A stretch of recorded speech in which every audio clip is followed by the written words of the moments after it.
Today you're going to need markers or crayons or colored pencils because we are going to be doing some color coding as well as some revisions and editing, and you'll need different colors for each of those things.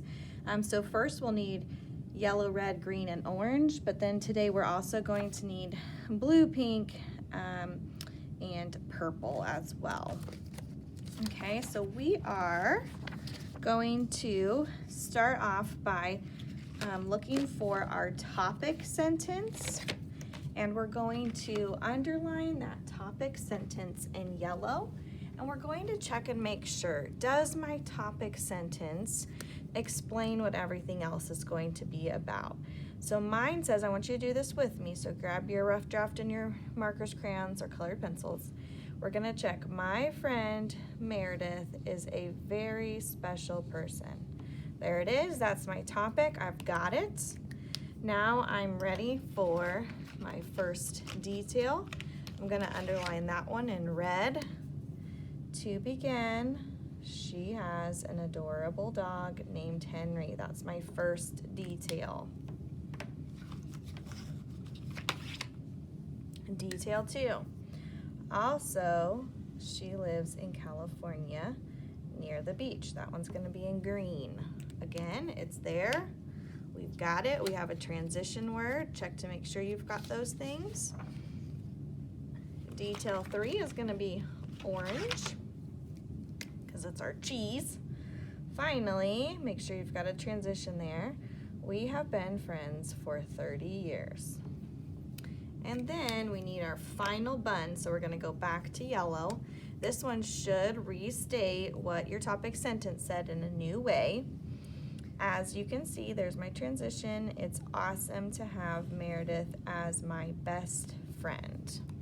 Okay, if you have all of those layers, you've got your top bun, your red detail, green detail, orange detail, and yellow detail, you may eat the gummy burger that is in your pack that I sent home with your materials, okay? And then we're gonna move on to close editing.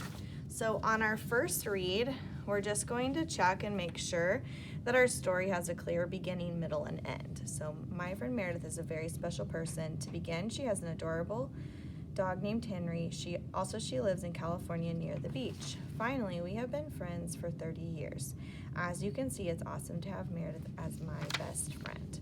So I think so. I've got a beginning, my topic, middle, my details, and an ending, my closing. So now I'm going to use blue to check for capitals. Now, things that should be capitalized in your paragraph include the beginning of every single sentence. So here, here, and here, here, and here. And then also any proper nouns that you have in your passage as well. So any name of a person, of a place, or of like a restaurant, or if you had the title of a video game or a movie or something like that, all of those would need to be capitalized, okay? So Meredith, because it's her name, so you'll probably have a name in your topic sentence as well that needs to be capitalized. I also said she has a dog named Henry. Henry's his name, that's a proper noun. She lives in California. California is a proper noun, it's the name of a place. We've been friends for 30 years, nothing in that one besides the beginning first letter. As you can see, it's awesome to have Meredith, again, proper noun, as my best friend. Okay, so now you're going to need a pink. If you need to pause and catch up, you always can.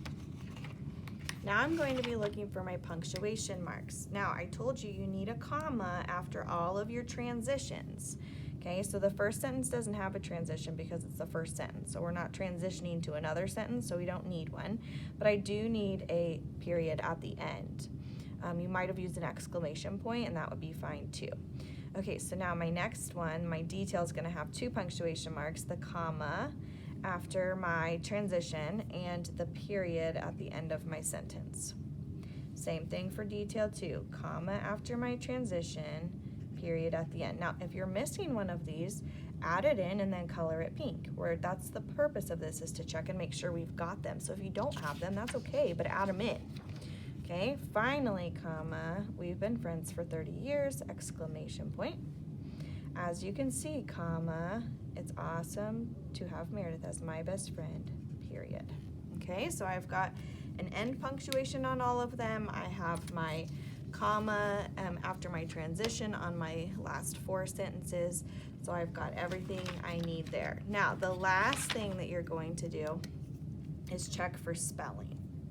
Now, what I would probably do first is I would look for words that I'm not sure about, and I would circle those in purple, and then you can look them up. You could do this using a dictionary. You could do it using your iPad, right? You could even push your button and ask your iPad how to spell a certain word.